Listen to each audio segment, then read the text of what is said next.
அரசு மோடி அரசு ஒன்றிய அரசு மோடி அரசு நிவாரணம் கொடு நிவாரணம் கொடு நிவாரணம் கொடு நிவாரணம் கொடு பகுதி தேர்வால் உயிரிழந்த அகிலி தேர்வால் உயிரிழந்த ஒவ்வொருவருக்கும் ஒரு கோடி கொடு ஒவ்வொருவருக்கும் ஒரு கோடி கொடு நிவாரணம் கொடு நிவாரணம் கொடு நிவாரணம் கொடு நிவாரணம் கொடு தமிழக அரசு சோசப்பரசு தமிழக அரசு சோசப்பரசு தமிழக அரசு சோசப்பரசு தமிழக அரசு சோசப்பரசு நீதி எல்லாம் போராட்டம் நீதி எல்லாம் போராட்டம் உனக்கு மட்டும் கொண்டாட்டமா உனக்கு மட்டும் கொண்டாட்டமா உனக்கு மட்டும் கொண்டாட்டமா உனக்கு மட்டும் கொண்டாட்டமா நீட்டை எதிர்ப்பது உண்மை என்றால் நீட்டை எதிர்ப்பது உண்மை என்றால் இறக்கிவிடு உன் கூட்டத்தை இறக்கிவிடும் கூட்டத்தை இறக்கிவிடு உன் கூட்டத்தை இறக்கிவிடும் கூட்டத்தை இளைஞர் மாணவர் தன்னுடைய முழு பார்வையும் இழந்துவிட்டார். பல மாணவர்களுக்கு அந்த பெல்லட் குண்டை அகற்ற முடியாமல் மருத்துவமனையை அவதிப்பட்டுக் கொண்டிருக்கிறார்கள். இப்படி ஒரு கொடூர ஒரு மிருகத்தனமான தாக்குதலை தொடுத்துவிட்டு இன்னைக்கு நாங்கள் நீட்டுக்கு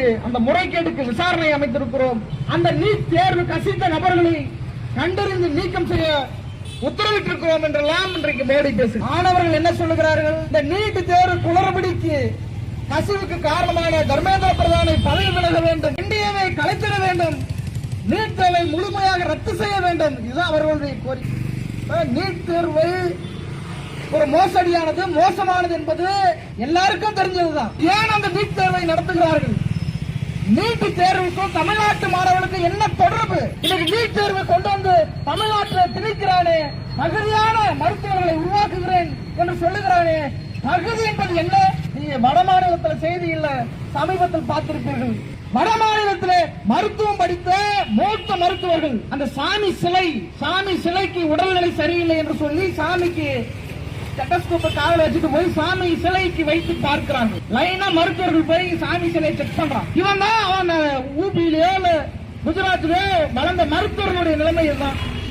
தமிழ்நாட்டில் கடவுள் நம்பிக்கை உள்ளவனாக இருந்தால் கூட போய் சாமி சிலைக்கு அந்த ஸ்டெத்தஸ்கோப்பை வச்சு பார்ப்பானாரு பரிசோதிப்பார்களா?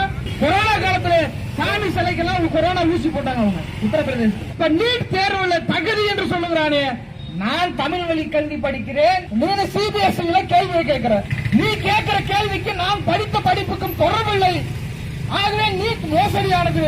என்னுடைய மொழியிலே என்னுடைய பாடத்திட்டத்திலே தேர்வு நடத்துகிற பொழுதோ அல்லது அதிலே நான் தேர்ச்சி பெறுகிற பொழுதுதான் அது சரியானதாக இருக்கும். முதல்ல நீ நீட் என்கிற அந்த மோசடியை நிப்பாட்டு என்று பேசுகிறார்களே, அப்படிப்பட்ட அந்த போராட்டம் என்பது நமக்கு ஒன்றை உணர்த்திருக்கிறது. அந்த போராட்ட களம் இடதுசாரிகளுக்கு ஒரு உண்மையை உடைத்திருக்கிறது. என்ன தெரியுமா? பாசிசத்தை தேர்தல் மூலமாக வீழ்த்த முடியாது. பாசிசத்தை வீழ்த்துவதற்கு கள போராட்டம் தான் தீர்வு. கள போராட்டத்திலே தான் பிஜேபியும் RSS வீழ்த்த முடியும் என்பதை டெல்லி ஜந்தர் மந்தரில் காட்டியிருக்கிறார். மோடியை வீழ்த்தணும்னா தமிழ்நாட்டிலே ஜல்லிக்கட்டு போராட்டம் நடந்துச்சு இல்லையா? தந்தெழுச்சியான போராட்டம், லட்சக்கணக்கான மக்கள் உணவு வெற்றி போராட்டம். அப்படிப்பட்ட போராட்டத்தை ஒரு டெல்லிக்கட்டாக அங்க இருக்கிற மக்கள், அங்க இருக்கிற இளைஞர்கள், முற்போக்காளர்கள், இடதுசாரி அமைப்புகள், தொழிலாளிகள், பலதரப்பட்ட மக்கள் அந்த போராட்டத்தில் கலந்து கொண்டு இன்றைக்கு அந்த போராட்டத்தை நடத்தி கொண்டிருக்கிறார்கள். எப்படியாவது முடிவு கொண்டு வந்து வேண்டும் என்று முயற்சிக்கிறது பிஜேபியும் RSS. அவர்களுக்கு என்ன பிரச்சனை கேட்டா, மற்ற போராட்டங்களிலே உள்ளே நுழைந்து அடித்து சித்திரவதை செய்து அந்த போராட்டத்தை ஒடுக்கியதை போல இந்த போராட்டத்தை ஒடுக்க முடியும். சிறுபான்மை என்று காரணம் காட்டி நிறுத்த முடியல.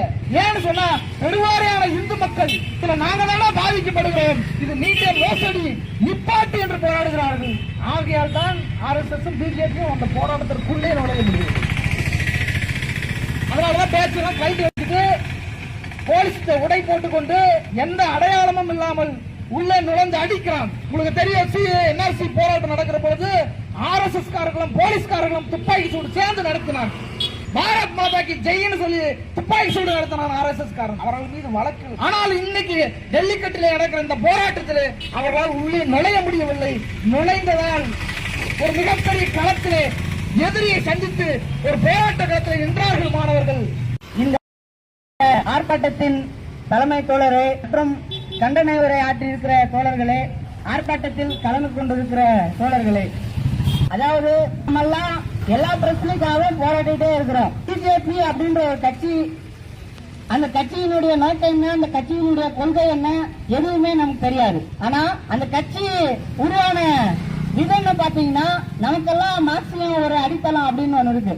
ஆனா அந்த கட்சி உருவான விதம் பாத்தீங்கன்னா இந்திய தலைமை நீதிபதி சூரியகாந்த் அவர் வந்து பேசுறாரு, இந்தியாவில் இருக்கிற இளைஞர்கள் எல்லாம் இந்த ஆர்டிஐ சட்டத்தை கரப்பான்பூச்சிகள் போல பயன்படுத்திட்டு இருக்கிறாங்க அப்படின்னு ஒரே ஒரு வார்த்தை தான். அது வேற ஏதோ வழக்குக்காக இருக்கும் போது அது பேசுறாரு, ஒரு கருத்து சொல்றாரு. அந்த கருத்தை கேட்ட வெளிநாட்டுல இருந்த ஒருத்தர் பிஜேபியினுடைய நிறுவனரா இப்ப இருக்கிறாரு. அப்படியா, இப்ப பாருங்க நாங்க ஒரு கட்சி ஆரம்பிக்கிறோம். பிஜேபி தெரியும் எல்லாருக்குமே, பாரதிய ஜனதா கட்சி.